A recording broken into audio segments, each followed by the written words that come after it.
This channel does not promote any violence, harmful, or illegal activities. All content provided by this channel is meant for an educational and information purpose only. Bharat বাংলাদেশে যে সমস্ত connector রয়েছে সেই কানেক্টরগুলোতে ইতিমধ্যেই তোড়জোড় ওপার বাংলা থেকে যারা রয়েছেন তারা কিন্তু এদেশে আসতে চাইছেন। এপার বাংলা যে সমস্ত বাংলাদেশিরা রয়েছেন তারা কাজ না মিটিয়ে তড়িঘড়ি দেশে ফিরতে চাইছেন, কিন্তু আমদানি রপ্তানিতেও একটা ব্যাপক প্রভাব পড়েছে। তবে পেট্রাপোল সীমান্তে আজকে শুভেন্দু অধিকারীর নেতৃত্বে বিজেপির যে কর্মসূচি রয়েছে সরাসরি সেই দিকে নজর রাখবো এবং একেবারে স্পট থেকে আমাদের প্রতিনিধি সুচারু মিত্র রয়েছেন। সুচারু, এই মুহূর্তে ছবিটা একটু স্পষ্ট করতে চাইছি তোমার মাধ্যমে।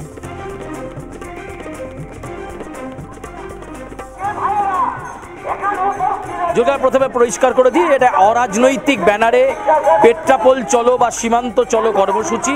শুভেন্দু অধিকারীর ডাকে সনাতনী হিন্দুরা তারা একে একে মিছিল করে আসছেন দূর দূরান্ত থেকে। আমরা যে ছবি এখানে দেখতে পাচ্ছি একেবারে পেট্রাপোল বর্ডারের 200 মিটার দূরে আমরা রয়েছি। 200 মিটার আমি যেখান থেকে কথা বলছি ঠিক তার অপর প্রান্তেই বর্ডার। 200 মিটার দূরে আমরা রয়েছি। বিভিন্ন হিন্দুত্ববাদী সংগঠন, বিভিন্ন ধর্মীয় প্রতিষ্ঠান তারা একে একে এই যে পেট্রাপোল চলো কর্মসূচি বাংলাদেশের পরিস্থিতি নিয়ে সেই কর্মসূচিতে যোগ দিতে তারা এখানে একে একে আসছেন। এবং আমার চিত্র সাংবাদিক বন্ধু জয়ন্ত সেই ছবি তুলে ধরছেন। এই মুহূর্তে তুমি দেখতে পাচ্ছ ছোট ছোট আকারে মিছিলগুলো এসে সংগঠিত হচ্ছে।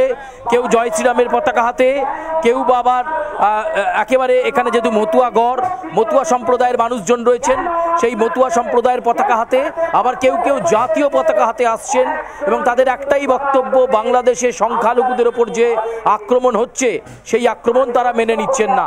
দেখো বলতে বলতে কিন্তু আরও অনেকগুলো মিছিল ধীরে ধীরে এগিয়ে আসছে। দুপুর 1:30 থেকে 2টো নাগাদ শুভেন্দু অধিকারী এখানে প্রবেশ করবেন এবং তারপরেই সভার যে মূল পর্ব সেই পর্ব শুরু হয়ে যাবে। তিনি বলেছিলেন সব হিন্দু এক হও, সব হিন্দু এক হও তিনি বলেছিলেন। ফলে সেই বিষয়টাকে সামনে রেখে আজকের এই কর্মসূচি। এবং আগেই বলা হয়েছিল যে বাংলাদেশকে একটা চুনতি দেওয়া দরকার। যেভাবে সেখানে ইউনূসের অন্তর্বর্তী সরকার কার্যত কোনো বিষয়ে নজর দিচ্ছে না, উল্টে সংখ্যালঘুদের ওপর আক্রমণ চলছে, সংখ্যালঘু হিন্দুদের ওপর হামলা চলছে, সেই ঘটনার প্রতিবাদে আজকের এই কর্মসূচি। এবং ঠিক তার উল্টো দিকেই রয়েছে পেট্রাপোল বর্ডার। 200 মিটারও নয় সেরকম একটা পর্যায়ের মধ্যে আমরা দাঁড়িয়ে রয়েছি। দেখো প্রচুর মানুষ আসছেন, কেউ জাতীয় পতাকা হাতে। আমি একটু উঁচু করে ছবিটা দেখানোর জন্য বলবো জয়ন্তকে যে এই মুহূর্তে প্রচুর মানুষের জমায়েত এখানে। অরাজনৈতিক ব্যানারে পেট্রাপোল চলো কর্মসূচি এবং একেবারে সীমান্তের 200 মিটারের মধ্যে দাঁড়িয়ে হুঙ্কার। সেখানে সনাতনী হিন্দু নেতারা থাকবেন, বিভিন্ন ধর্মীয় প্রতিষ্ঠানের হিন্দু নেতারা থাকবেন। তারা একেবারে দেখতে পাচ্ছ তারা স্লোগান দিচ্ছেন এই মুহূর্তে। এবং আমরা দেখতে পাচ্ছি একে একে বিভিন্ন ছাত্র যুব থেকে মহিলারা বিভিন্ন সনাতনী সংগঠনের, হিন্দুত্ববাদী সংগঠনের এবং ধর্মীয় প্রতিষ্ঠানের তারা আসছেন পেট্রাপোল ঘেরাও কর্মসূচিতে। আমরা একটু কথা বলবার চেষ্টা করব, জয়ন্তকে বলবো একটু এগিয়ে আসার জন্য। আমরা একটু কথা বলবার চেষ্টা করব এই মুহূর্তে তারা তাদের কি স্লোগান রয়েছে। আজকের কর্মসূচিতে আপনারা কি শুনতে চাইছেন? আমাদের হিন্দুদের উপর যে অত্যাচার হচ্ছে এটার আমরা একটা পরিস্থিতিতে আসতে চাই যাতে আমাদের হিন্দুরা নির্যাতিত না হয়। যেইভাবে বিগত দিনগুলিতে ইউনিট সরকার আসার পর থেকে আমাদের হিন্দুদের উপর থেকে অত্যাচার হচ্ছে, এটাকে আমরা প্রতিবাদ জানাই। আমাদের হিন্দু যাতে সংরক্ষণ থাকে বা সুরক্ষিত থাকে এর জন্য ভারত সরকারের কাছে আমরা এক সুব্যবস্থা চাই, যাতে আমাদের হিন্দুদের কোনো রকম ক্ষতি, তারা যেন বিতাড়িত না হয়, তাদের কোনো ক্ষতি না হয়, এটাই চাই। একেবারে বাংলাদেশে হিন্দুদের ওপর যে আক্রমণ হচ্ছে সেই আক্রমণের প্রতিবাদেই আজকের এই সভা, এই মহতী সমাবেশ। একেবারে বর্ডারের ঠিক বর্ডারের সামনে 200 মিটার দূরে আমরা রয়েছি। আমরা দেখতে পাচ্ছি কাতারে কাতারে মানুষজন এই মুহূর্তে আসছেন সেই সভাতে যোগদান করবার জন্য। বিভিন্ন হিন্দুত্ববাদী সংগঠন, বিভিন্ন ধর্মীয় প্রতিষ্ঠান তারা তাদের প্রতিনিধিকে এখানে পাঠাবেন। আমি একটুখানি চিত্রটা দেখাবার চেষ্টা করব। রাস্তার ওপ্রান্তের ছবিটা ঠিক পেট্রাপোল বর্ডারের করিডোর, সেই করিডোরের ছবিটা জয়ন্তকে ধরবার জন্য বলবো। এই মুহূর্তে রাস্তার এ প্রান্তে রয়েছি, ও প্রান্তেই কিন্তু বর্ডারের সূচনা হচ্ছে। ফলে সেই জায়গা থেকে দাঁড়িয়ে তুমি দেখো করিডোরের যে ছবি আমরা এখান থেকে দেখতে পাচ্ছি, যে টার্মিনাল রয়েছে সেই টার্মিনালের ছবি আমরা এখান থেকে দেখতে পাচ্ছি। আমি একটু জয়ন্তকে ধরার জন্য বলবো ছবিটা এখান থেকেই বাঁদিকের অংশে ঘোরালেই আমরা টার্মিনালের ছবিটা পাবো। টার্মিনালের ছবিটা আমি আগে দেখাতে বলবো। এই মুহূর্তে যে দেখতে পাচ্ছ যে একটা একেবারে বর্ডারের কাছেই সেই ছবি তোমরা দেখতে পাচ্ছ যে প্রোটেক্টেড এরিয়া, সেখানে কিন্তু শুভেন্দু অধিকারীর ডাকে আজকের এই সমাবেশ, এবং সমাবেশে যোগ দিতে একে একে বহু মানুষজন এসেছেন যারা। এবং আমি জয়ন্তকে বলবো এই প্রান্তে একটুখানি ক্যামেরাটাকে ঘোরানোর জন্য, যে এখানে প্রচুর মানুষ কিন্তু ইতিমধ্যেই জমায়েত করতে শুরু করেছেন এবং তাদের একটাই দাবি, বাংলাদেশের সংখ্যালঘুদের ওপর যে আক্রমণ হচ্ছে সেই আক্রমণ অবিলম্বে বন্ধ করতে হবে, এবং সে কারণেই তারা এই পেট্রাপোল ঘেরাও কর্মসূচি তারা করছেন। আমি একটুখানি আবার কথা বলবার চেষ্টা করব, বিভিন্ন সম্প্রদায়ের মানুষজন এখানে রয়েছেন, তাদের সঙ্গে একটু কথা বলবার চেষ্টা করব, তারা কি বলছেন। অনেকে অনেক প্রান্ত থেকে আসছেন, আমি একটুখানি কথা বলবার চেষ্টা করব। এই মুহূর্তে অনেকে অনেক প্রান্ত থেকে আসছেন, আমি জয়ন্তকে বলবো একটু এই প্রান্তে আসার জন্য। কোথা থেকে আসছেন? বনগা শিকদার পল্লী। আজকে কার বক্তব্য শোনার জন্য এখানে আসা? সবার কি শুনবো, এসছি যখন, এই তো এই সবে এসছি এখানে, এখনো আমাদের লোক আসছে পিছনে। অধিকারী যে ডাক দিয়েছেন সমস্ত হিন্দুকে এক হওয়ার, কি বলবেন? ঠিকই তো করেছে, এটা যে বাংলাদেশে যা দুষ্কৃতি যা শুরু করেছে যারা, এটা তো একটা কিছু করতেই হয়, নাহলে কি বাংলাদেশে আমাদের এইখানে যে সব কিছু আমাদের দেশের থেকে যাচ্ছে, তাহলে ওদের কি আছে? বাংলাদেশে আছে কিচ্ছু তো নেই। আমাদের যদি এখান থেকে বন্ধ করে দেয়, ওরা কি খেয়ে বাঁচবে? তা সত্ত্বেও যে আমাদের প্রতি যে এত অত্যাচার করছে হিন্দুদের প্রতি, এটা তো করতেই হয়, না করলে হবে না। তো আরও লোক আসতে হবে, আরও সব না।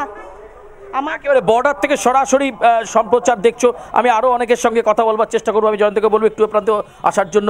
আজকের এই সমাবেশ একেবারে পেট্রাপোলের গায়েই বলা যেতে পারে, কি বার্তা শুনতে চাইছেন? আমাদের যে প্রতিবেশী রাষ্ট্র বাংলাদেশে আজকে হিন্দুদের উপরে যে নির্মম অত্যাচার হচ্ছে, চট্টগ্রামে সহ খুলনা সহ মা বোনেদের নিয়ে যাচ্ছে, কিছু তো প্রকাশ হচ্ছে কিন্তু বেশিরভাগটা প্রকাশ হচ্ছে না, কারণ কোনো মিডিয়াটা কভার করছে না। বাংলাদেশে কোনো মিডিয়া তো দেখাচ্ছেই না, ইন্ডিয়াতে পুরো খবরটা পাওয়া যাচ্ছে না, কি যতটা দেখছি তার মানে 1%ও না। ভীষণভাবে অত্যাচার হচ্ছে। কিছু আমরা ব্যক্তিগতভাবে কিছু ভিডিও পাচ্ছি যেখানে দেখা যাচ্ছে যে বাংলাদেশের সম্পত্তি, যে হিন্দুদের সম্পত্তি সেটা লুটপাট করে নিয়ে যাচ্ছে। তো আমাদের যে বাংলাদেশি যে হিন্দু মা বোনেরা আছে, তাদের আজকে অস্তিত্ব রক্ষার সংকট, এই সংকট যাতে না থাকে, আমরা সমস্ত হিন্দু ভারতবাসী হয়ে আমরা আরেক হিন্দুদের পাশে দাঁড়িয়েছি এবং বার্তা দিতে চাই যে এটা বন্ধ করতে হবে, ইউনিশ সরকারকে জবাব দিতে হবে এবং সমস্ত বিশ্বের হিন্দু আমাদের পাশে আছে। একেবারে আপনিও অনেকক্ষণ ধরে অপেক্ষা করছেন, দাঁড়িয়ে আছেন দেখছি। তো আজকে শুভেন্দু অধিকারীর বক্তব্য শোনার জন্য এবং অরাজনৈতিক ব্যানারে এই সভা সমাবেশ হবে, কি চাইছেন? এখান থেকে আমদানি রপ্তানি সব বন্ধ হোক? আপাতত আমরা আমদানি রপ্তানি বন্ধ করতে চাইছি, কারণ অর্থ সংকটে পড়লে পেটে যখন খিদে থাকবে তখন সব কিছুই বোঝা যাবে। তো আমরা আপাতত ভারতবর্ষে, ওখানে কষ্ট হবে জানি, অনেক যারা হিন্দু আছে তাদেরও সমস্যা হবে। অলরেডি আলুর কেজি 100 টাকার উপরে হয়ে গেছে। তো খাদ্য সংকট যখন হবে তখন একটু মনে হয় কিছুটা আমাদের যে ওখানকার যে মুসলিম যে সংগঠন আছে সেগুলো কিছুটা ওদের পেটে টান পড়বে। একেবারে যেখানে আলু 100 টাকার কাছাকাছি, চাল 90 টাকা, এবং দেখো সীমান্তে আমরা দেখতে পাচ্ছি এই মুহূর্তে প্রচুর মানুষ ধীরে ধীরে আসতে শুরু করেছেন। এবং দেখো পেট্রাপোল সীমান্তের করিডোর, সেই করিডোরে আমরা রয়েছি একেবারে বর্ডারের কাছেই, এবং সেখানেই কিন্তু এই সমাবেশ সংগঠিত হবে। ইতিমধ্যেই সভার কাজ শুরু হয়েছে এবং খানিকটা পরেই আমরা হয়তো সভাস্থলে প্রবেশ করব। এই মুহূর্তে প্রচুর মানুষ এখানে তারা রয়েছেন এবং তাদের সঙ্গে কথা বলবার চেষ্টা করব। আরেকটি অন্য চ্যানেলের সঙ্গে কথা চলছে, আমি আরও একবার দেখব সেখানে যে তারা ঠিক কী বলছেন এবং তাদের কি বক্তব্য রয়েছে, কোথা থেকে আসছেন তারা, তাদের সঙ্গে একটু কথা বলবার চেষ্টা করব। তার আগে আমি একবার বলবো জয়ন্তকে টার্মিনালের ছবিটা দেখাতে। এই মুহূর্তে দেখো ওপারে গেলেই কিন্তু বাংলাদেশ, সেই টার্মিনালের ছবি আর+ নিউজের পর্দা এক্সক্লুসিভলি আমরা দেখতে পাচ্ছি। পেট্রাপোল চলো বা পেট্রাপোল ঘেরাও কর্মসূচি, পশ্চিমবঙ্গের বিধানসভার বিরোধী দলনেতা শুভেন্দু অধিকারীর ডাকে এই কর্মসূচি। সেই কর্মসূচিতে প্রচুর মানুষের জমায়েত এই মুহূর্তে দেখা যাচ্ছে এবং বিভিন্ন সনাতনী সংগঠনের নেতারা তারা আসতে শুরু করেছেন। আমি একটুখানি কথা বলবো কখন এসছেন এবং কার বক্তব্য আজকে শুনতে চাই। এখানে এসছে শুভেন্দু অধিকারী এবং আমাদের বনগাঁর নেতৃত্বগণ থাকবে, সবাই তার কথা শুনতে এসেছি এবং আমি তো একজন সনাতনী। বাংলাদেশের পরিস্থিতি নিয়ে কী বলবে? বাংলাদেশের পরিস্থিতি শুনুন, 71 সালের পরে ওইরকম পরিস্থিতি হয়ে যাচ্ছে, দিনের দিন আরও খারাপ হবে, দিনের দিন আরও খারাপ হবে, ওখানে হিন্দুরা থাকতে পারবে না। একেবারে আমরা আরও অনেকের সঙ্গে কথা বলবার চেষ্টা করবো। কোথা থেকে আসছেন? ওপার বাংলা থেকে আসছেন? বাংলাদেশ থেকে আসছেন? আমার বাড়ি এখানে বাগদা ব্লকের সিন্দ্রানীতে। আজকে কার সভায় কার বক্তব্য শুনতে চান, এবং এই যে সভাটা হচ্ছে পেট্রাপোল ঘেরাও কর্মসূচি, আপনি কি মনে করেন বাংলাদেশে জিনিসপত্র যাওয়া বন্ধ হওয়া উচিত? দেখুন, ওদের যা টেন্ডেন্সি টোটালি একটা ভারত বিরোধী মনোভাব ওদের, ঠিক আছে। এবার এগুলো তো আমাদের কথায় কিছু যাবে আসবে না, কিন্তু ওদের বিহেভিয়ারে মাঝে মাঝে মনে হয় যে একবার একটু স্টপ করে দেওয়া উচিত, যে ওরা কিভাবে চলে একটু দেখি। একদম তাই, একদম। আজকের এই সভা শুভেন্দু অধিকারীর ডাকে, এছাড়াও বিভিন্ন সনাতনী হিন্দু নেতারা আজকে থাকছেন, কার বক্তব্য শোনার জন্য অপেক্ষা করছেন এবং কি আশা করছেন? অ্যাকচুয়ালি এই সবার বক্তব্য শোনার জন্য আসেনি, আমি গিয়েছিলাম বাংলাদেশে, সেখান থেকে ফিরলাম, এই সভা উপলক্ষে আমি আসিনি। সেখানকার পরিস্থিতি, আপনার অভিজ্ঞতা? একেবারে বুঝতে পারছি, সুচারু বুঝতে পারছি, এক একজনের এক এক রকম মত। এবং পেট্রাপোলে আজকে যে কর্মসূচির ডাক দেওয়া হয়েছে, সেই কর্মসূচিতে কিন্তু ইতিমধ্যেই কাতারে কাতারে মানুষজন তারা কিন্তু ভিড় জমাতে শুরু করেছেন। ছবিটা দেখাচ্ছে, আর কিছুক্ষণের মধ্যে সেখানে উপস্থিত হবেন বিরোধী দলনেতা শুভেন্দু অধিকারীও।